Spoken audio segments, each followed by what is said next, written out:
Welcome to the session on the physical, medical, behavioral effects of alcohol and substance use and abuse. During this session, we're going to review some of the basic physiological and medical implications for certain systems within the body, and also talk about some of the behavioral effects we will see demonstrated in an individual who uses a substance. Now, these will be just some overview information.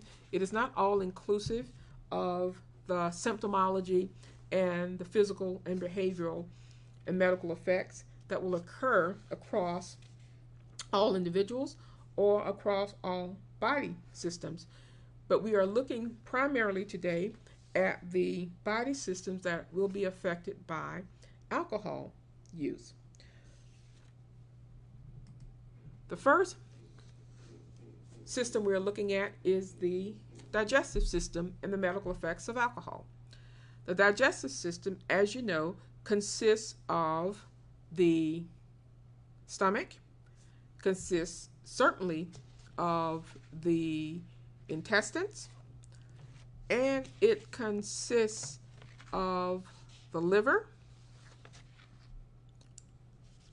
which is a primary part of the medical effects related to alcohol. So we're going to look at those three components of the digestive system and some of the medical effects of alcohol. First, let's take a look at what happens within the stomach. When an individual consumes alcohol, the alcohol will enter the stomach, and upon doing this, it can alter the lining of the stomach and affect gastric functioning. To give an example of what will happen when an individual consumes a type of alcohol, such as wine, wine is considered to stimulate the gastric acid secretion.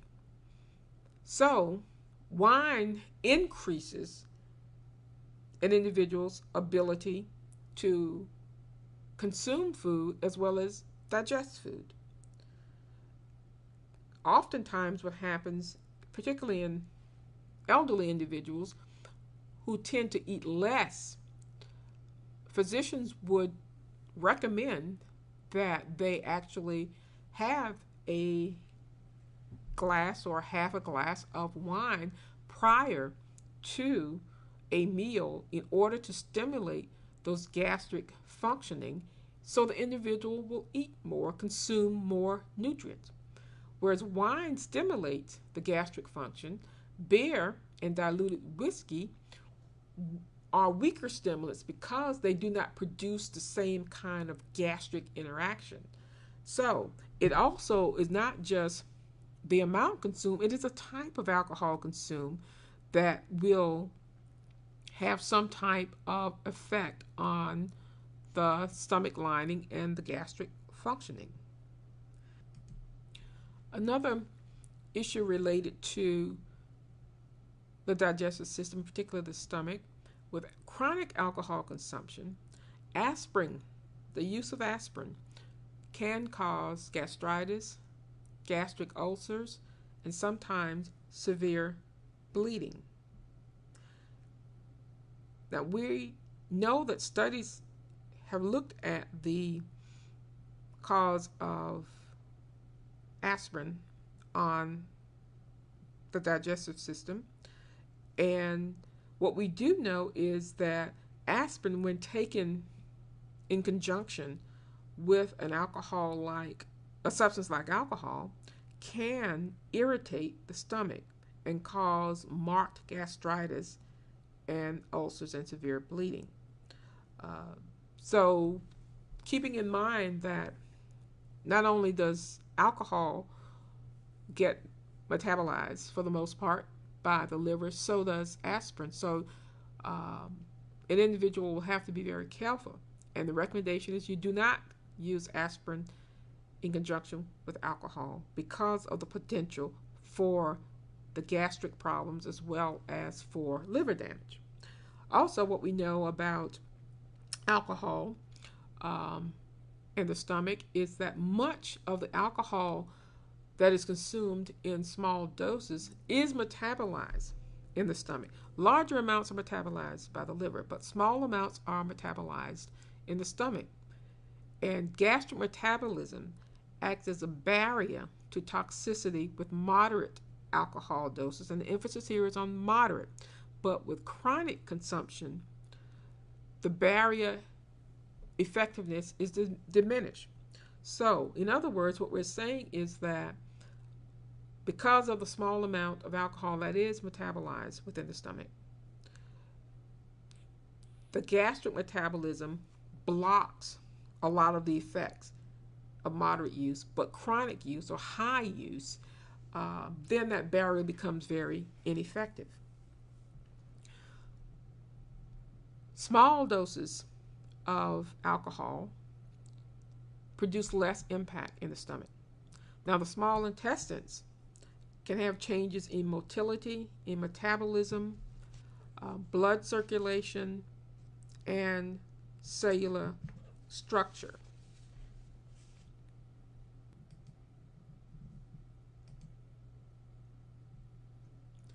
Keeping in mind that when an individual drinks alcohol, and they drink alcohol in terms of an excessive amount, alcohol has a high portion of caloric intake, which means that the person is getting a lot of calories, but they're getting no nutrients. And because of this high calorie intake and the lack of nutrients, the person may exhibit malnutrition. People tend to not eat when they're drinking, or they eat very poorly. And because of this, what we see happening is that the individual is not taking in food to the amount to nourish the body. Failure of the body to get adequate nutrients and vitamins result in thiamine and other vitamin deficiencies. The liver, which is the primary site of alcohol metabolism,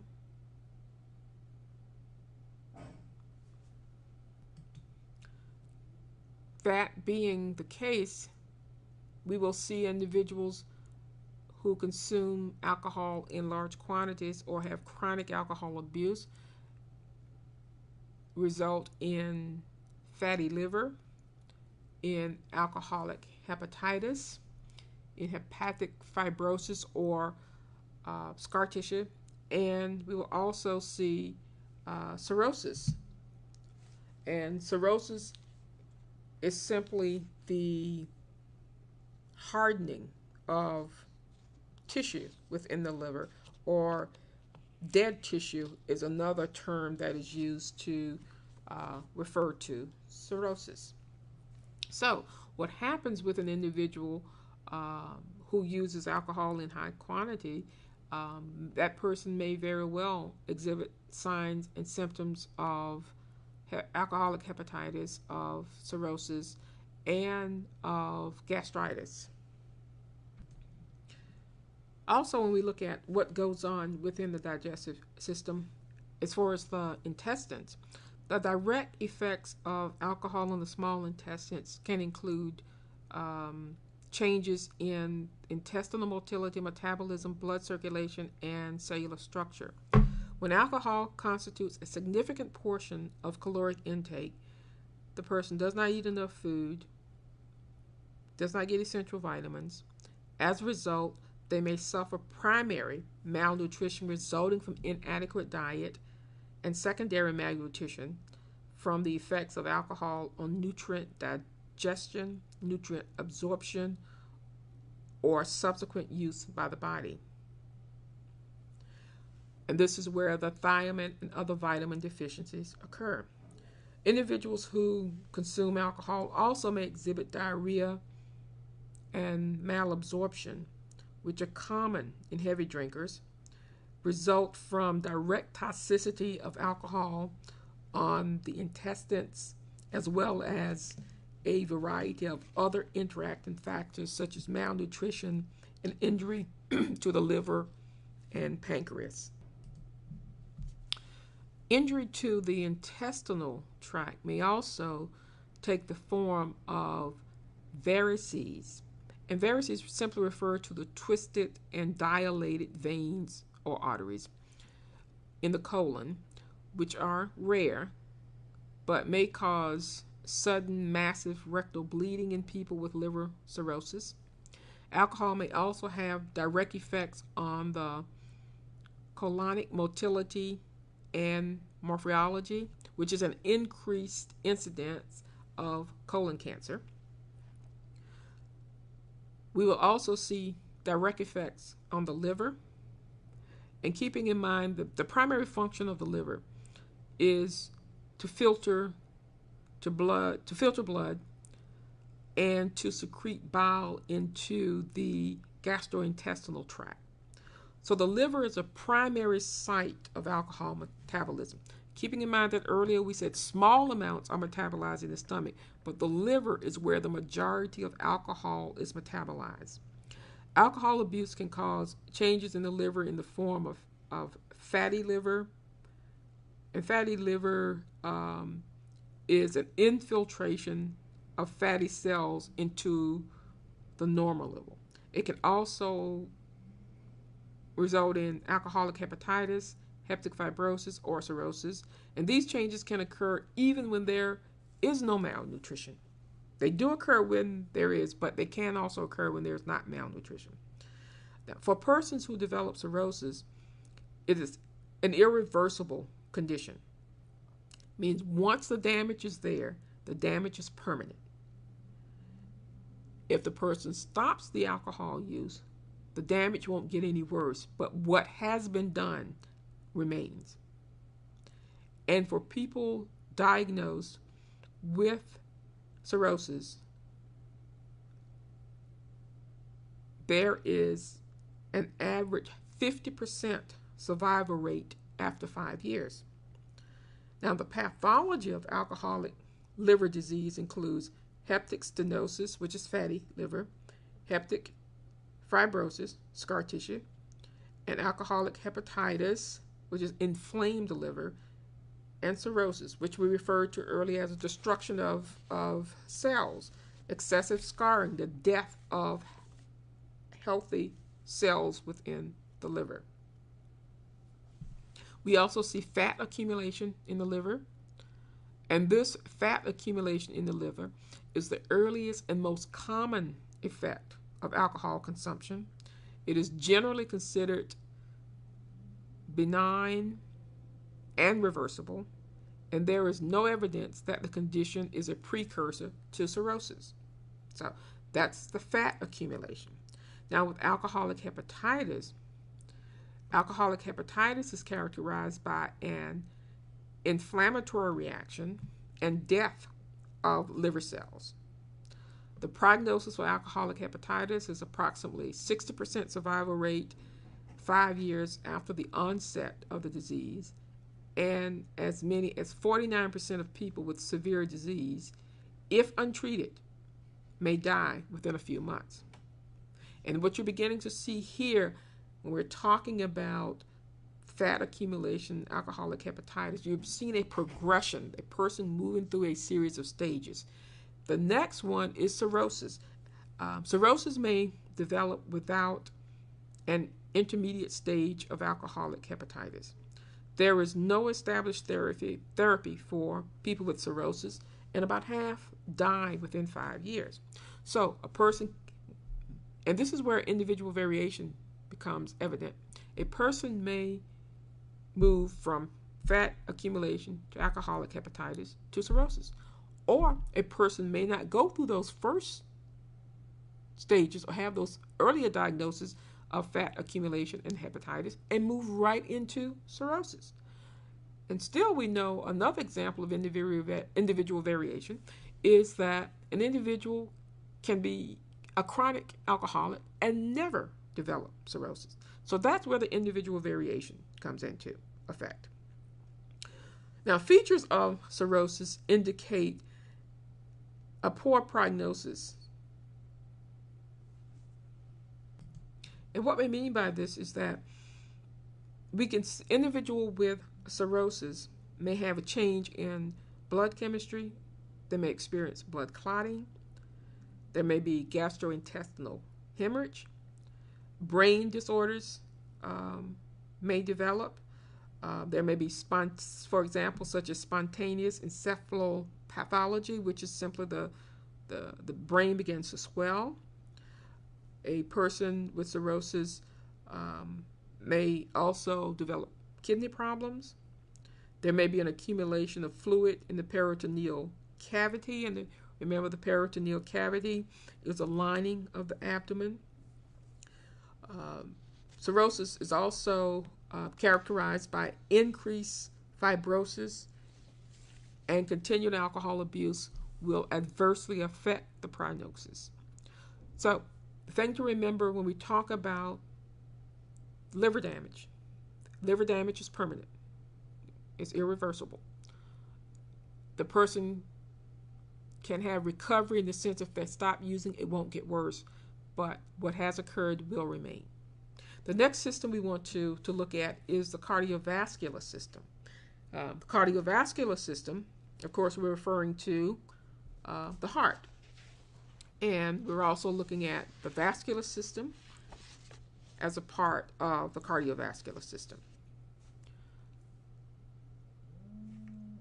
Now, the cardiovascular system, another term for it is myocardial depression. In relation to cardiovascular system and myocardial depression, the effects appear to be dose dependent. That means how much a person consumes, the amount.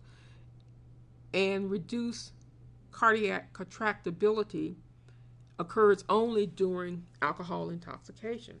Now, the effects of alcohol are also seen in the heart's impulse conducting tissue, which is responsible for triggering coordinated contractions of the heart muscle. In chronic alcoholics, there is a form of cardiomyopathy that is characterized by an actual wasting of heart muscle. The heart conduction disturbances can also occur in chronic alcohol users, both with and without underlying cardiomyopathy. Changes or impacts and effects in the cardiovascular system are also manifested as arrhythmias or irregular heartbeats. And arrhythmias are common after periods of heavy alcohol consumption. An individual may also experience atrial fluttering and fibrillation, or irregular and sometimes rapid contractions of the upper heart chambers, with this suggesting that alcohol can disrupt normal cardiac rhythms.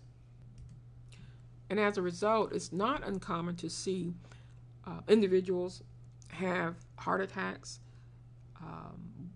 while or shortly after they have engaged in heavy alcohol consumption, keeping in mind that alcohol changes the rhythm, the beats of the heart, and the more alcohol a person ingests, the more irregular the heartbeat becomes.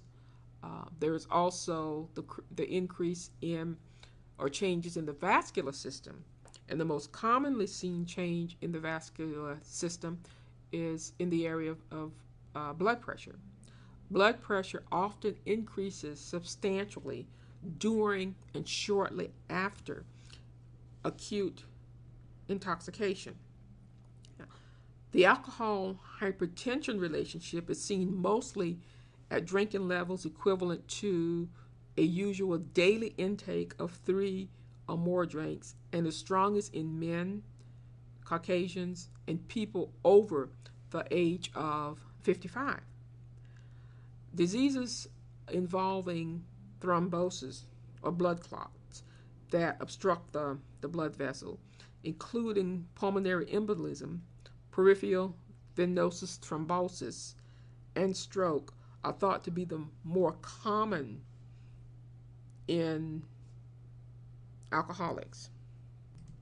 So in other words, the more an individual consumes, more alcohol an individual consumes, we will see an increase in blood pressure. That increase in blood pressure is highly correlated with increase of stroke among individuals who are chronic alcohol users, or individuals who may not be chronic alcohol users but consume an excessively large amount of alcohol, leading to acute intoxication. So a lot of alcohol in a short period of time, or continued alcohol use at a high level over a period of time, can lead to vascular system problems, particularly high blood pressure, pulmonary embolism, and stroke or stroke activity in individuals. Next, we will take a look at the endocrine system, and keeping in mind that the endocrine system is basically a regulatory system for the body. And alcohol affects this system in the following ways.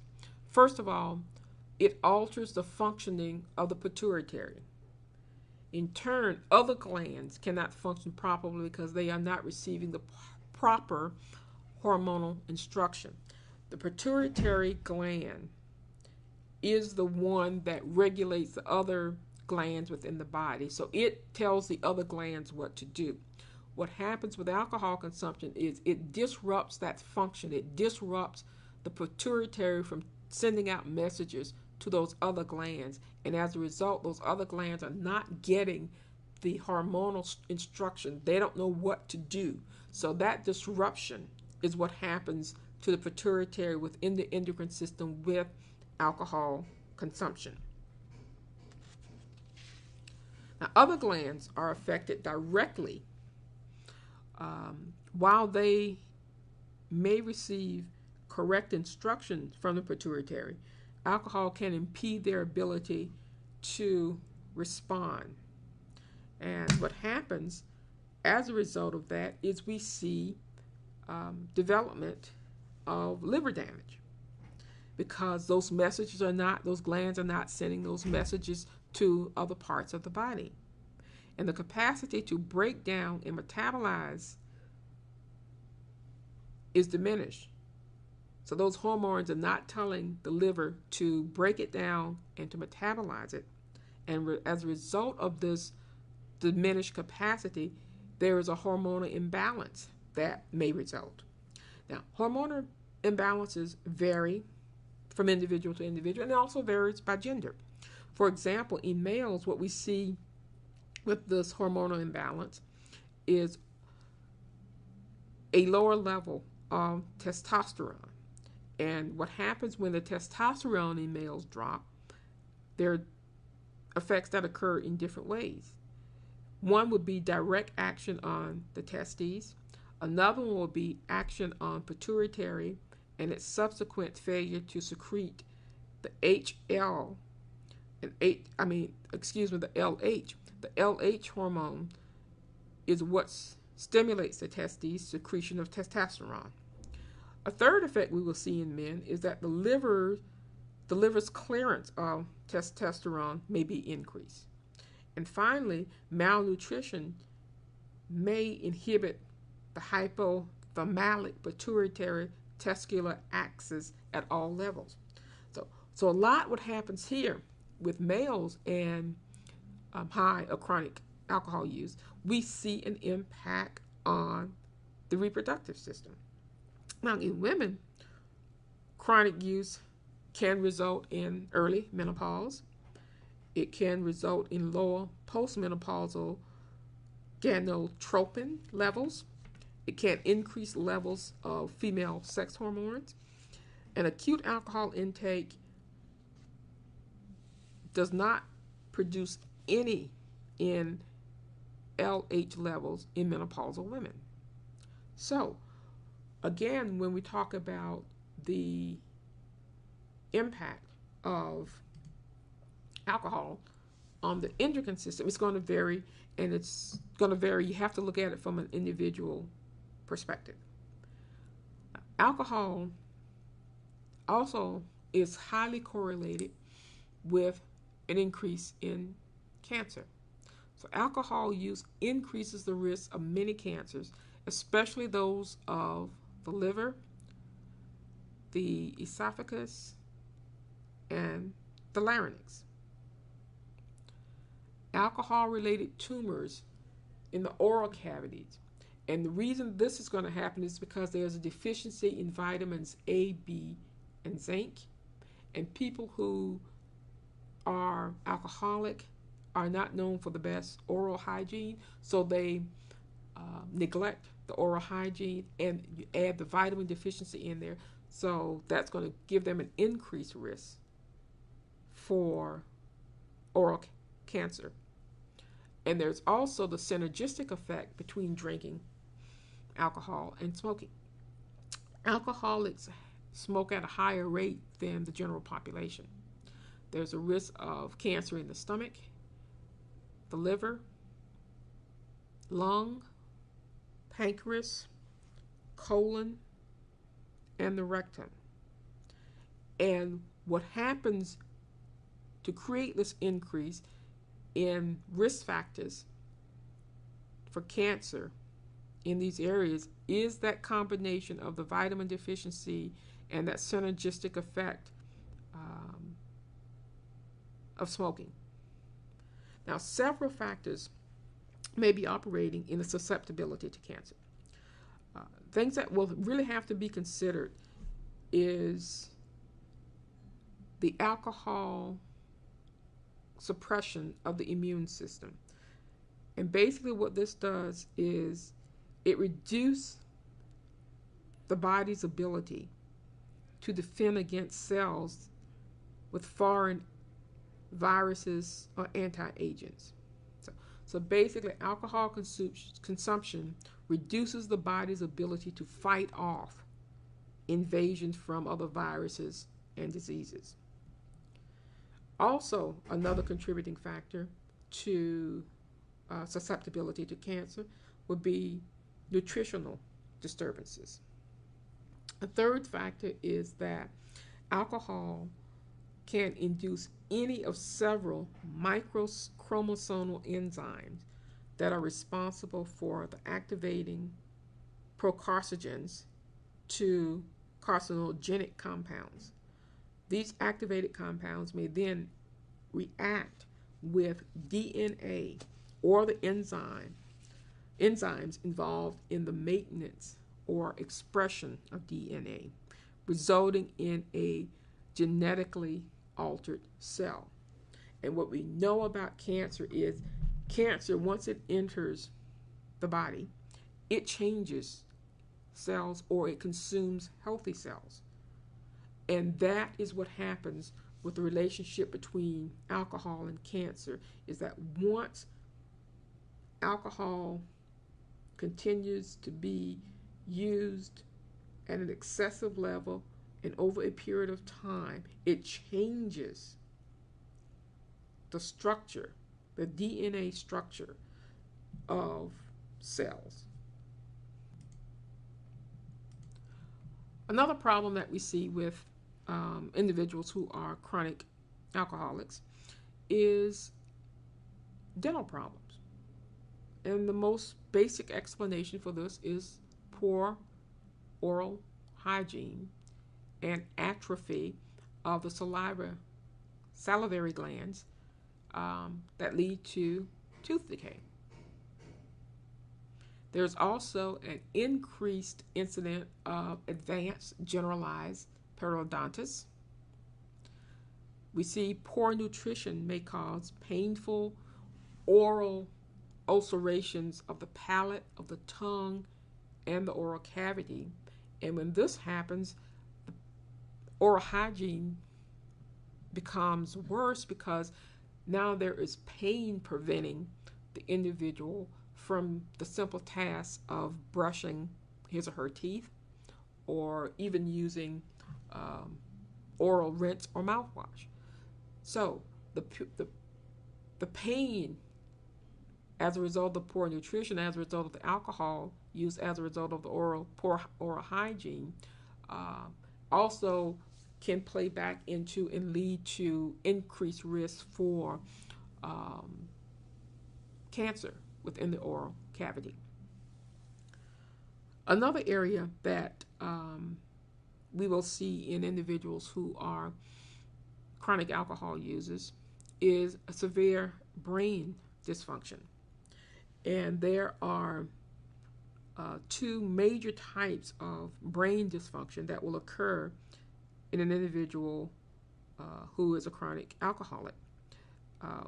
One is called Wernicke, and you may also see this sometimes referred to in combination as Wernicke-Korsakoff. And what Wernicke is varying degrees of dementia or organic brain disease. This is caused by nutritional deficits or deficiencies and thiamine in B vitamin in combination with whatever toxic effects alcohol has on the nerve tissue. A genetic link may be possible. Wernicke syndrome basically involves injury to the midbrain, to the cerebellum, and the areas near the third and fourth ventricle of the brain. However, when Wernicke syndrome is recognized and treated early, it is often very responsive to thiamine therapy. And the population we tend to see Wernicke occur in is in chronic alcoholics in the age range of 40 to 60 years old, and also in anyone with marked, and the emphasis here is on marked, thiamine deficiency. A person with a diagnosis of Wernicke syndrome is likely to exhibit signs of confusion. They may come across as being delirious, and they may also appear to be apprehensive. Wernicke is characterized by nystagmus, which is paralysis of the eye muscle that controls eye movement.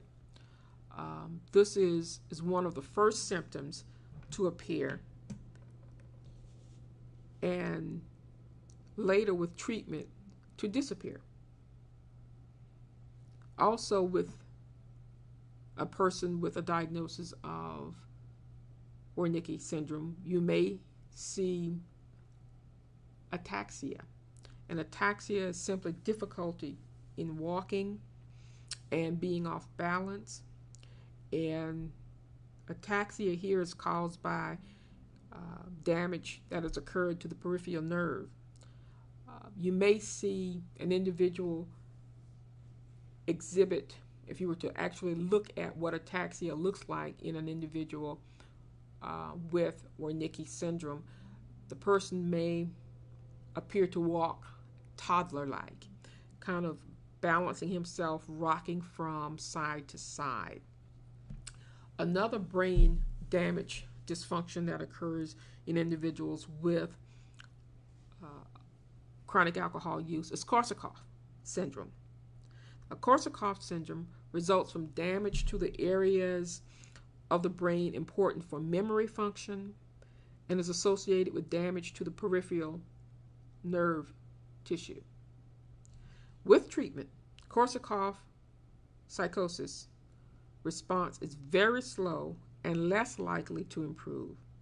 This individual may and most likely will require custodial care.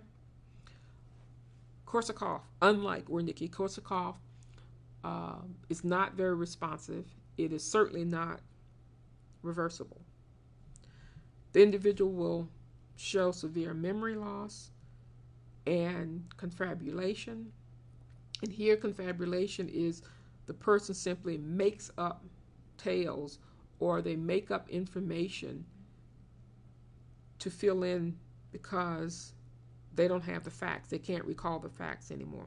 It is not lying. It is simply making up information to fill in the blanks. There's nothing deliberate or deceptive about the confabulation here, but it is used simply because the person no longer has access or can no longer recall relevant facts. This tends to occur in individuals who is otherwise alert, responsive, and able to attend to and comprehend written and spoken word. The memory is impaired, and it is impaired quite substantially,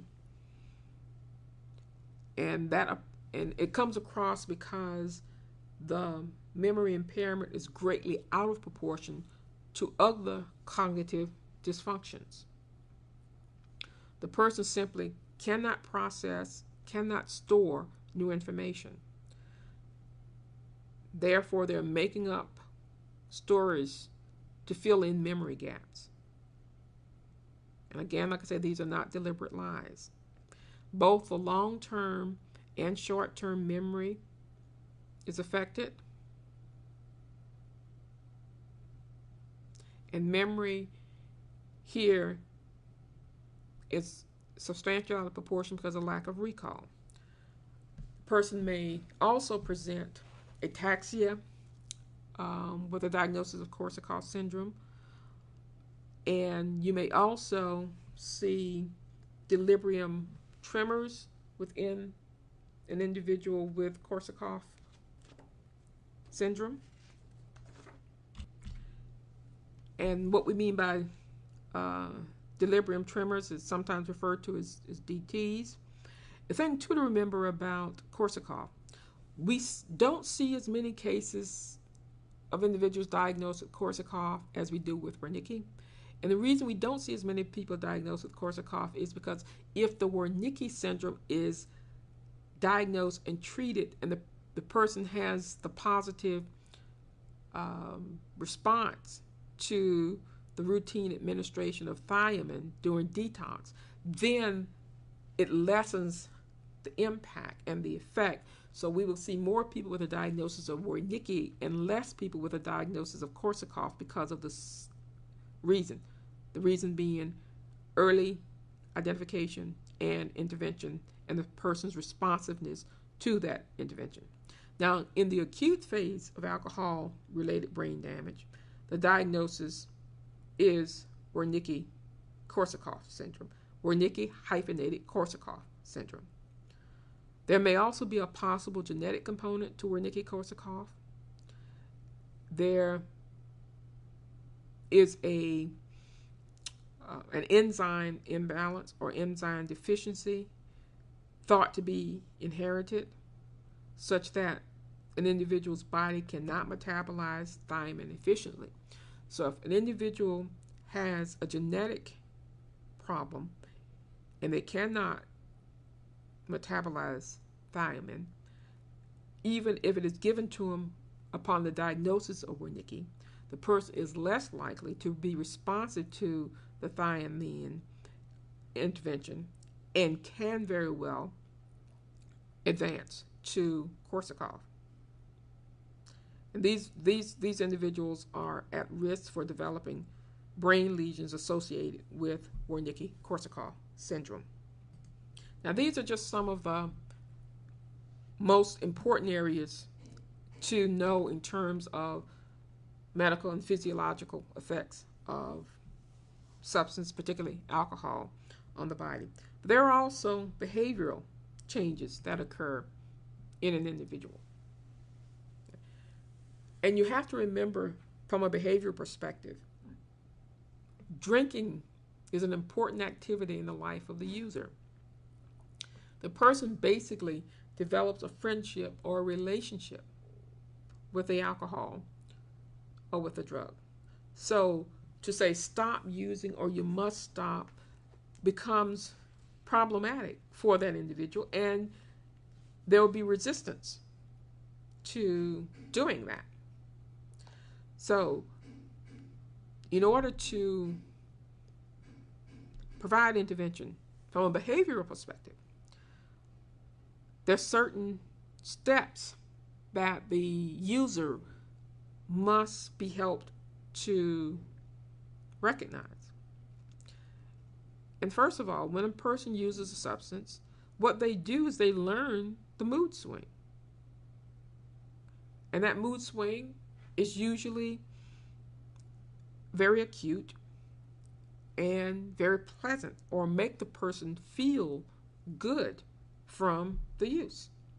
So the understanding the connection between the use of the substance and the mood swing is the first step in the progression of behaviorally changing the person.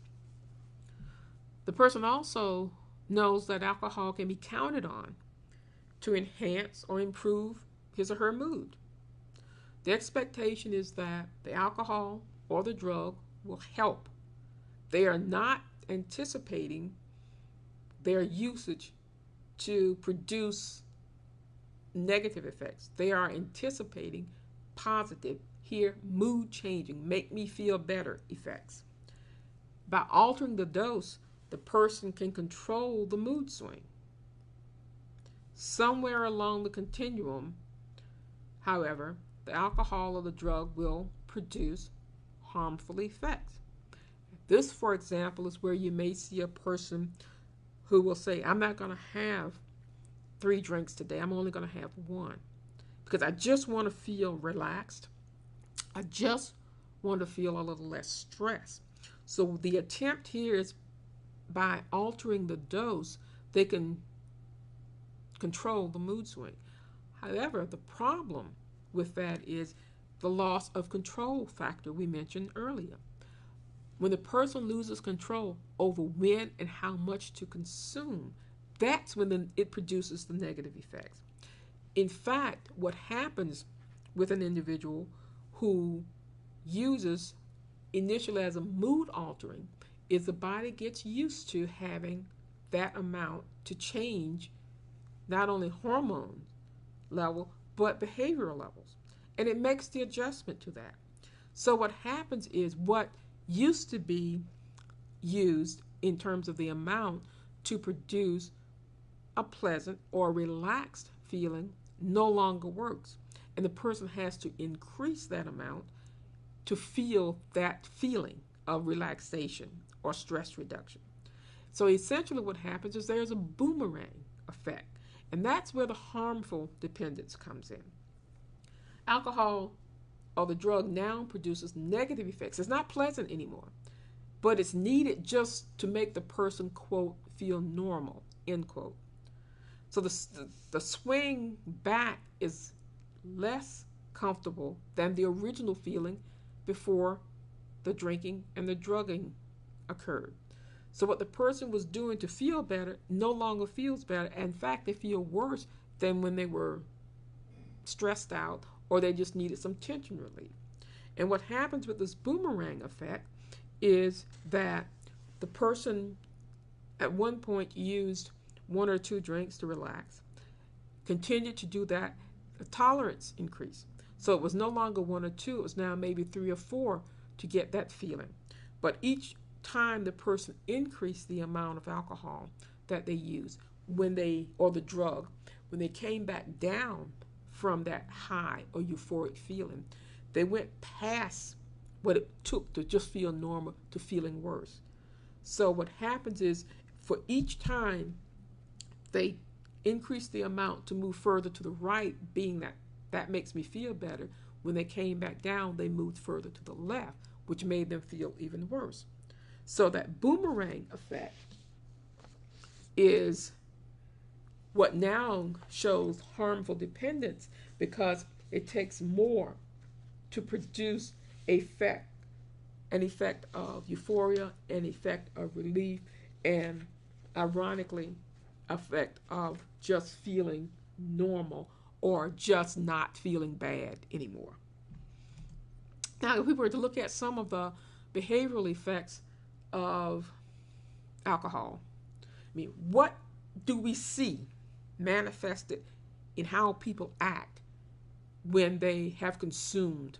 And in this case, we're going to look at the blood alcohol, or the BAC levels of an individual who consumes alcohol, and see behaviorally how the person begins to look differently. Okay. Now, keep in mind, in what is now considered legal intoxication is 0.08. So we want to look at just some general behavioral characteristics we see in people. Also, now keep in mind as we look at these are general. It's just to give you some kind of a benchmark or baseline. You still have to take into consideration other factors that may cause variation based on the amount consumed and the behaviors we see in individuals. Okay, let's take a look at some information on BAC levels and behaviors that may occur. When a person has consumed alcohol and they register a 0.01 to 0.02 blood alcohol level, what we're seeing is the individual is slightly relaxed. They loosen up a bit. They're less critical of their own behavior. This is just that relaxed feeling, or maybe even that initial euphoria. And this is a pleasant feeling or expectation that the person has. So they're not really showing anything unusual, out of the ordinary. They're just not as tense, and they're just a little more relaxed. And this is what may be equated to what happens to a person who is considered, quote, a social drinker, end quote. However, when the person's blood alcohol level reaches 0.03 to 0.04, we're beginning to see some physiological changes, as in terms of response time. Reaction time becomes slower. A person may appear to be a little friendlier, and they may even interact with people and in situations that normally they would not. So they're still being quite relaxed, but just a little more relaxed at this level than they were at the previous level. When the blood level alcohol is at 0.05 to 0.06, this is the term the person is now high. Their judgment control has been affected. It's quite apparent that they've been using alcohol, that they've been drinking. The person may become a little loud. They decrease their inhibitions. They start to do things that they normally would suppress, and behaviors they normally would not engage in. Their ability to reason is decreased. And this is the person with some interaction that may even now move towards being a bit rude with others in their interactions. At the 0.08 to 0.09 level, the senses become affected. The person's hearing, their speech, vision, their balance is changed. And this is now, the 0.08 is now the illegal limit. You're legally intoxicated, and you should not drive. But this is when you're talking with someone, and behaviorally, what you may see is the person is now talking louder. They may keep asking you to repeat because they're not hearing what you're saying. The balance, they're stumbling or somewhat off balance, or they may even be holding on. The vision has actually become blurred at this stage. When we look at it from the 0.10 up, and again, this is where we're going to get into some more widely wider individual variation. But the person is obviously drunk at this stage. No judgment ability, and now they've moved. Their balance is even more affected. They're actually staggering when they walk. You notice definite slurring in the speech, and now the person is unable to perform simple tasks. And you may see this come across as people dropping things. They reach for something and they misjudge the distance, and they either release if they're given to you, or they grasp before they get it if they're receiving. This may be the person, for those who don't have remote entry to their cars and still use a key, this may be the person you see experiencing great difficulty in inserting the key to unlock a door in their car. Certainly, same thing with a house door. If they're not using some kind of keypad, they just can't connect that key to that keyhole.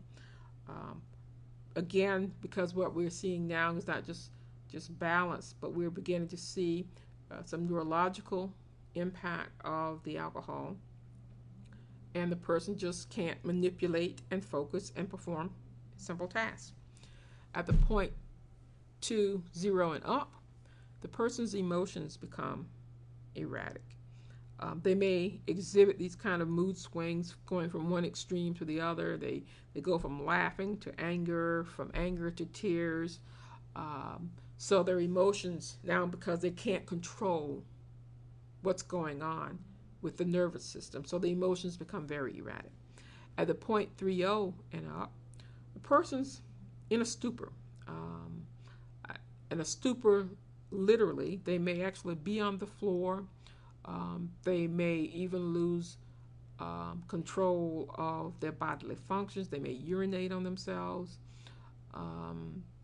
You may also observe definitely not being able to understand the words spoken by the individual. Judgment is completely gone.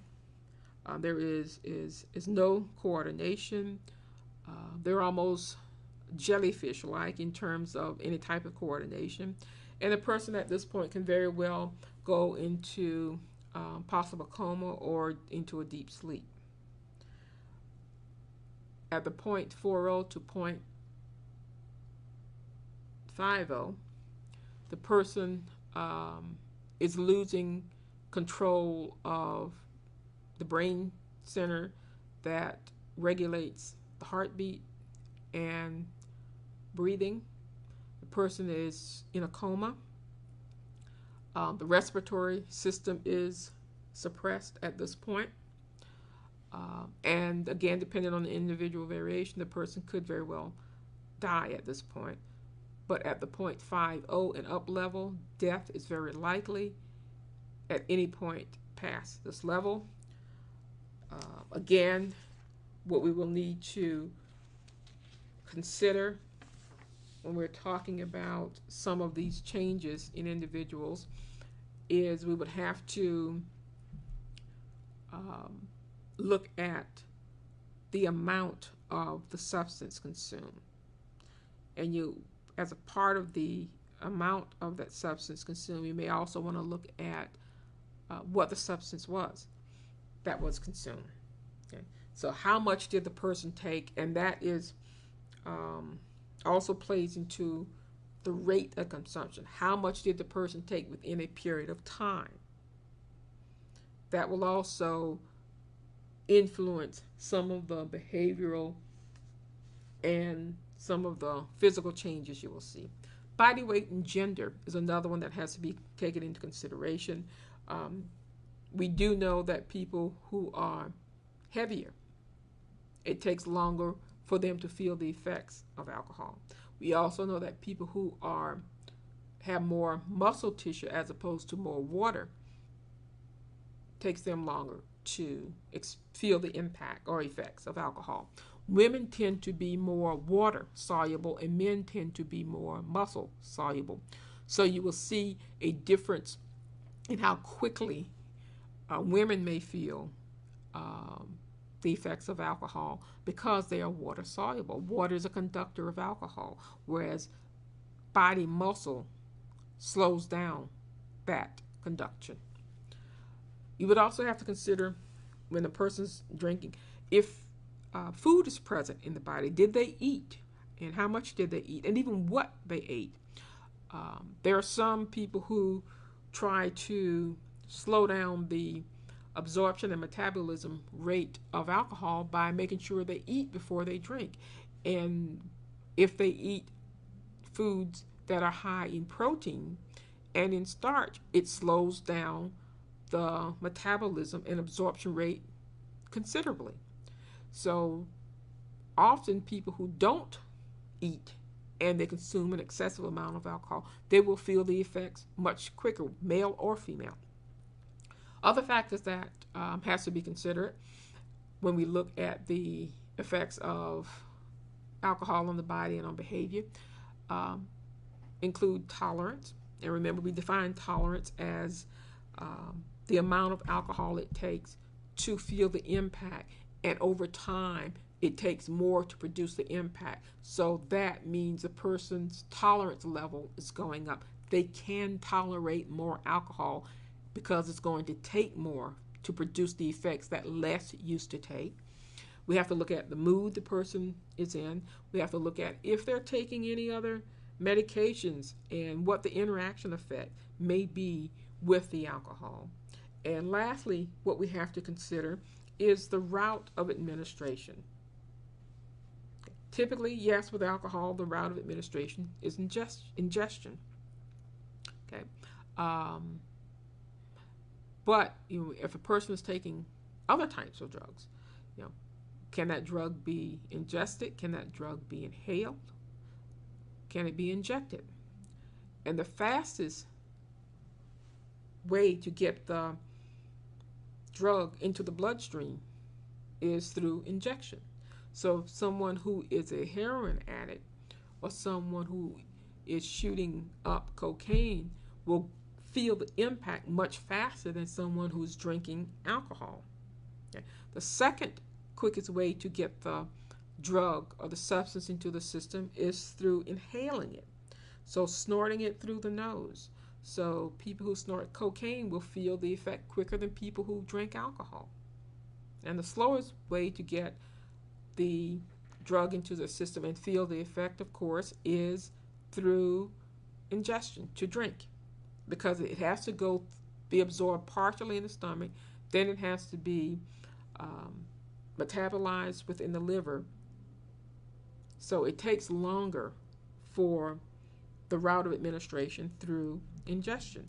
But these are some of the points, some of the factors you have to consider when you're looking at behavior and physical changes as a result of alcohol drug use, how it's entering the body, the amount used, time period over which that amount was consumed, whether or not there was food present in the stomach, and body weight and gender, and other things such as tolerance, medication, and even predisposition, even though the genetic factor is still not conclusive, but there are positive correlations between that and substance use. So these are just some of the behavioral and physical effects of substance in the body. But the main thing to remember is you must always look at individual variation and its impact on a person when they use a substance, the type of substance, and the route of administration. This concludes the lecture on the medical, behavioral, and physical effects of substance use.